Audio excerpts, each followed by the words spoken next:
தனக்கு நிகரிங்களாது உயர்ந்த தம்பம் ஒன்றது. ஒரே ஒரு கம்பம் உள்ளே பார்த்தேன். அப்புறம் தாவி போக போக நூலின் தரத்தில் நின்றது. அவர் காயலூர் சொன்னார், கயிறுன்னு சொன்னார்.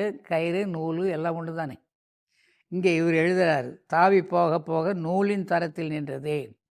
ஒரு சாதாரணமாக ஒரு பொட்டலங்கட்டுற நூல் அல்லது துணி தைக்கிற ஒரு ஸ்பேட்ரில் நீர், அந்த சின்ன மெல்லிய நூல் அந்த மாதிரி இருந்தது. உள்ளே ஒரு கம்பம் இருந்தது. உள்ளே போகும்போது ஒரு நூல் இருந்தது. தாவி போக போக எப்படி போனார்? தாவி தாவி போகிறது. ஏன்டா இப்படி குரங்கு குட்டி மாதிரி தாவர பிள்ளைங்களை திட்டுறோம். தாவறதுன்னா உங்களுக்கு தெரியும், ஒரு இடத்துலேருந்து இன்னொரு இடத்துக்கு குதித்து போகிறது. அப்போ தாவி பாவி போகிறது. நடந்து போகிறதில்ல, ஓடுவதில்லை. தாவி தாவி ஒரு நிலையிலேருந்து இன்னொரு நிலைக்கு தாவுதல்.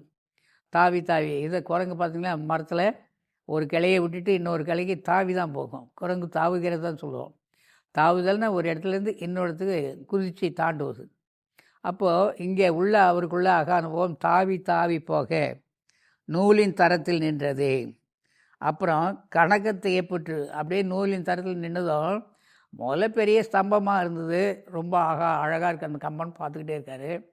போக போக போக என்ன ஆகி போச்சு, நூலின் தரத்தில் நின்று போச்சு. அங்கே போய் நிற்கிறாரு.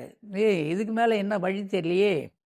நூலின் தரத்தில் நின்றதே கலக்கம். அப்படியே தாவி போக போக நூலின் தரத்தில் நின்றதே கணக்க திகைப்புட்டு. இந்த திகைப்பு இவ்வளோ அவ்வளோதான் கணக்கு போட்டு சொல்ல முடியாது. நீட்டல் அளவு மூத்தல் அளவு அதெல்லாம் தெரியாது. அப்படியே அந்த கணத்தில் மறந்துடுறார். கணக்க திகைப்புற்று, திகைப்பு. அடுத்து என்ன செய்கிறதுன்னு தெரியாது. அப்படி ஒரு திகைப்பு போச்சு அவருக்கு.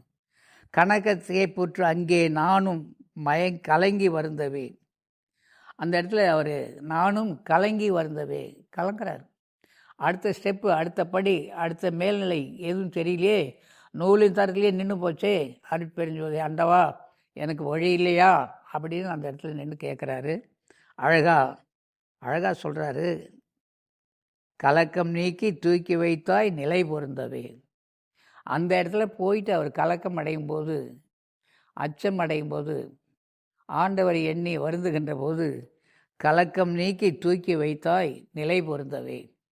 அந்த இடத்துல அவருடைய கலக்கெல்லாம் நீக்கி அடுத்த நிலைக்கு மேலே தூக்கி வைத்தது அருட்பெருஞ்சோதி ஆண்டவருடைய திருவருள். அதுதான் மெய் அருள். அதனுடைய தன்மை பார்த்து வியந்து பாடுறார்.